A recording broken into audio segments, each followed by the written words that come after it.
محترم حاضرین،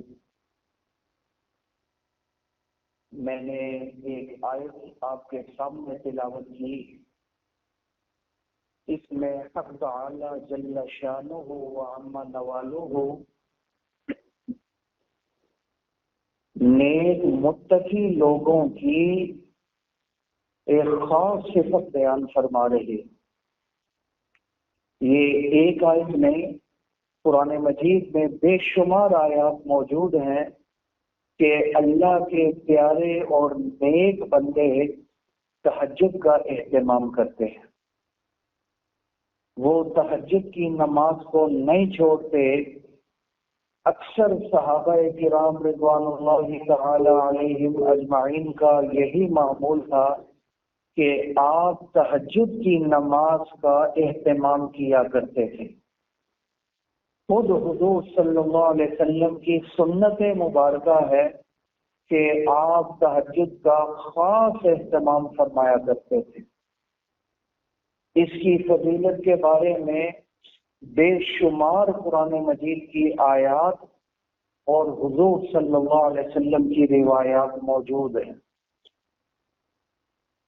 تہجد کی فضیلت کے بارے میں ایک آیت میں نے بھی آپ کے سامنے تلاوت کی، تتجافى جنوبهم عن المضاجع۔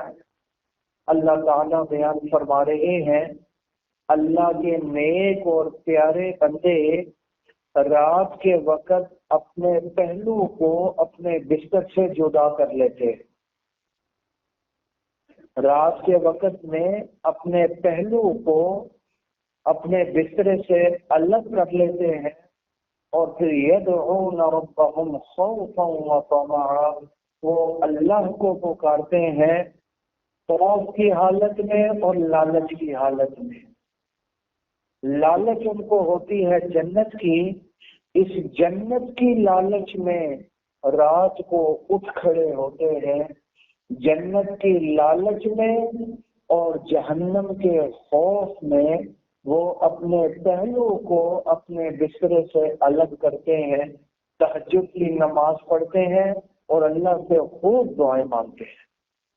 یہ قرآن مجید کی آیت ذکر کر دی میں نے آپ کے سامنے۔ بے شمار آیات موجود ہیں۔ سورہ مزمل کا ترجمہ اور تفسیر ضرور دیکھ لی جائے، وہ تو تقریباً پوری صورت ہے ہی تہجد کے بارے میں۔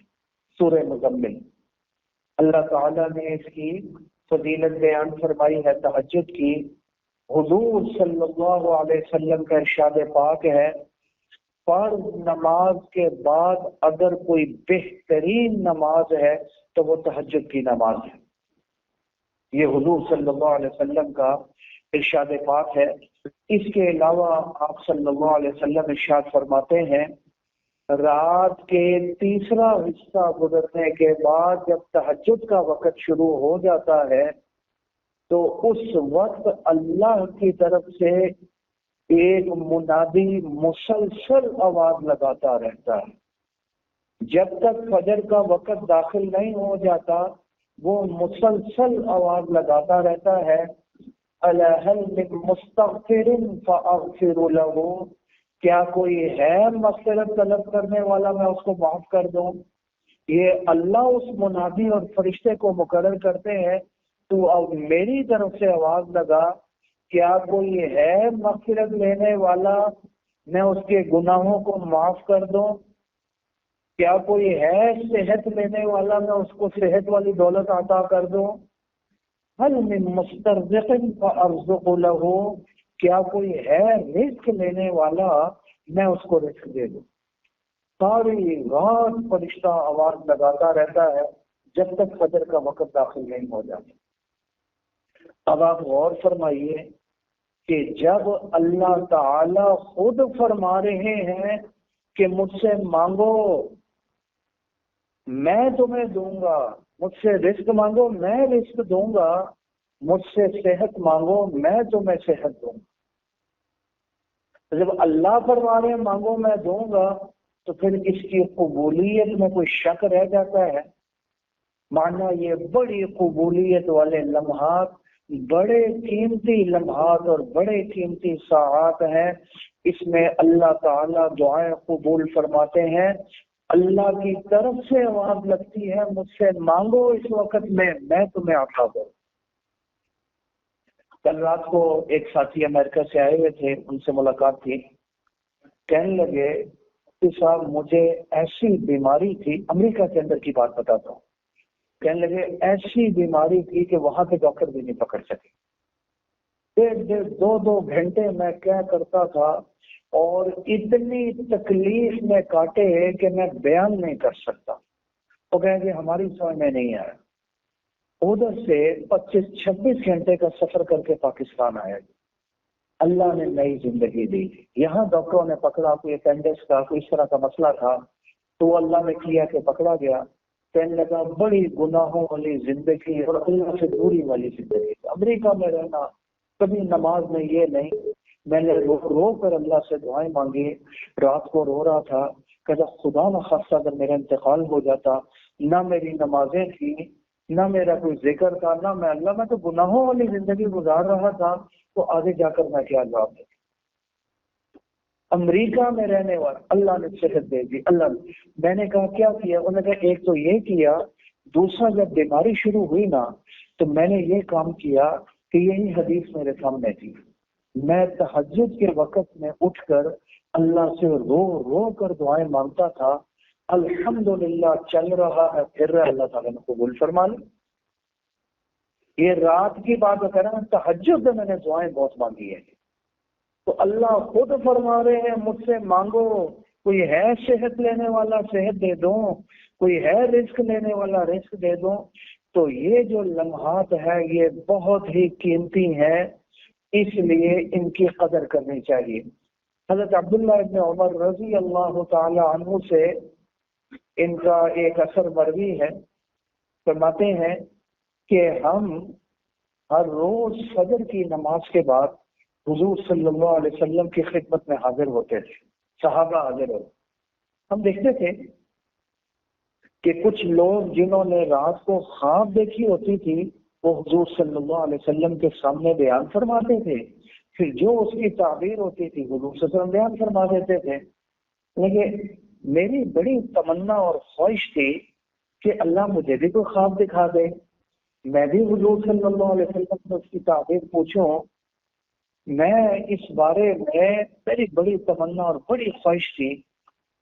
ایک دن ایسا ہوا کہ اللہ نے مجھے خواب دکھلایا، میں دیکھا کہ خواب میں ایک فرشتہ میرے پاس آیا تھی، فرشتہ مجھے ساتھ لے گیا جی، پھر ایسی جگہ لے گیا جہاں رسی لگی ہوئی ہے اوپر آسمانوں کی طرف جاتی ہے، یہ میں خلاصہ بیان کر رہا ہوں ان کے خواب کا، اوپر آسمانوں کی طرف جاتی ہے، تو فرشتہ مجھے کہتا ہے خواب میں اس رسی کو پکڑو اور اوپر چڑھ جاؤ۔ یہ خواب میں نے دیکھی۔ اچھا اب میں بڑا خوش کہ میں بھی حضور صلی اللہ علیہ وسلم سے پوچھوں گا، مجھے موقع مل گیا حضور صلی اللہ علیہ وسلم سے پوچھنے کا۔ خیر جھجک سی تھی تھوڑی سی کہ میں براہ راست کیسے پوچھوں حضور صلی اللہ علیہ وسلم سے، تو میں اپنی ہمشیرہ جو کہ ازواج مطہرات ہیں حضرت حفصہ رضی اللہ تعالی عنہ ان کے پاس چلا گیا۔ میں کہ جی آپ سے درخواست یہ ہے کہ رات کو میں نے یہ خواب دیکھی ہے، اس کی تعبیر تو ذرا حضور صلی اللہ علیہ وسلم سے پوچھ کر مجھے بتلا دیں۔ پھر میں گیا بعد میں پوچھنے کے لیے، انہوں نے کہا جی میں نے پوچھ لیا ہے۔ تو حضور صلی اللہ علیہ وسلم نے بیان فرمایا نعم الرجل عبداللہ ابن عمر لو کان یصلی من اللیل، بہترین آدمی ہے عبداللہ ابن عمر، بہت اچھے انسان ہیں عبداللہ ابن عمر۔ حضور صلی اللہ علیہ وسلم خواب سن کر یہ بیان فرمایا، ساتھ یہ بیان فرمایا کاش وہ تہجد کی نماز بھی پڑھ لیں۔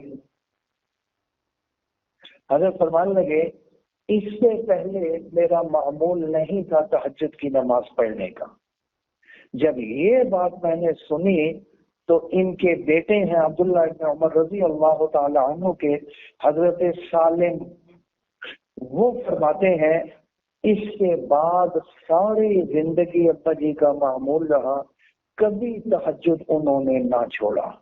یہ حضور صلی اللہ علیہ وسلم کاش تہجد کی نماز بھی پڑھ لیں،